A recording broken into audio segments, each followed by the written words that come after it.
Рій, наше гасло. України, діти, ми.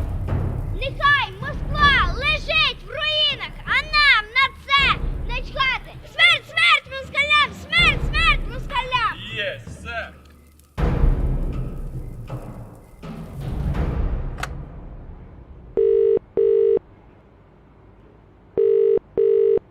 Hello. Hi Spike, how are you? Yeah, I'm good, thanks. So I'm looking through the documentary you shot for us in Ukraine. Basically, I just wanted to ask if you could take me through a few things. We're looking at these kids at camp, right? Like singing around a campfire? This is a summer camp for children run by a military battalion on the outskirts of Kiev. Summer camps in Ukraine are common, but this one is much more extreme.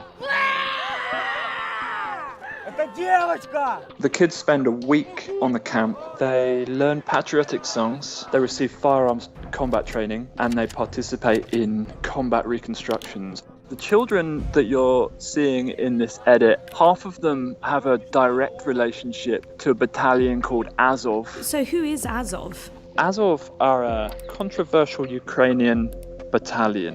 After Crimea's annexation, the official Ukrainian military didn't have enough soldiers to fight, so civilians formed many of their own volunteer battalions, one of which was Azov.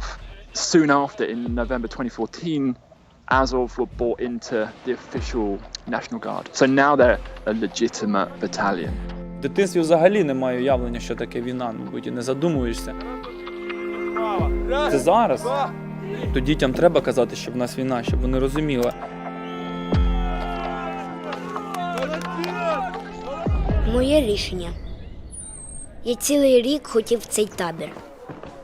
І мої мрії здійснилися. He's incredible, Smolny. His memory of patriotic literature and poems was incredible.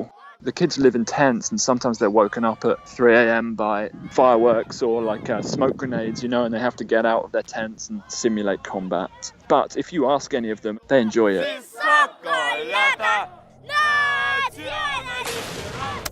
These guys saw action, right?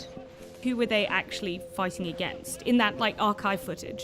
They are fighting Russian sympathizers. It's not Russian army, it's Russian rebels, I suppose, or perhaps even Ukrainian-born Russian sympathizers. Я не лівих взглядів, я не комуніст.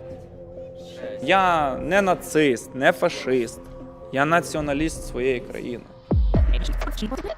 I wanted to pick up on the nationalism thing. What do they identify as being a nationalist of Ukraine? Number one is not to be Russian, because for the last 100 years, Russia have been oppressing and pushing at their borders. And number two is to hold on to whatever Ukrainian identity they did have and still do have. So they're sitting between Russia and Russia's ideologies, but also not wanting to join a liberalizing Western Europe.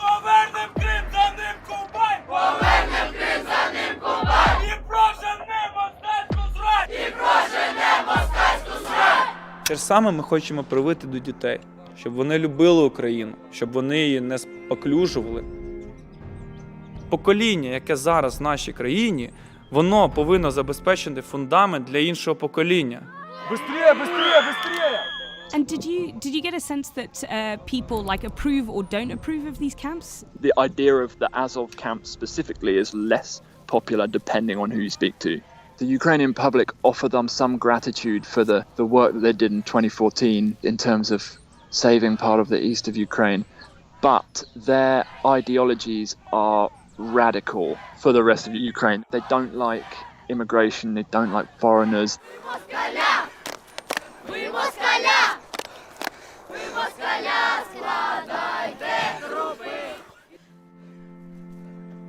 К сожалению, мы находимся в состоянии необъявленной войны. Мы не учим своих детей отнимать жизни. Мы учим их культуре общения с оружием. The fear that they're feeling, does that link to nationalism somehow? Historically, how their nationalism relates to fear. It's fear of their language being squashed by Russia.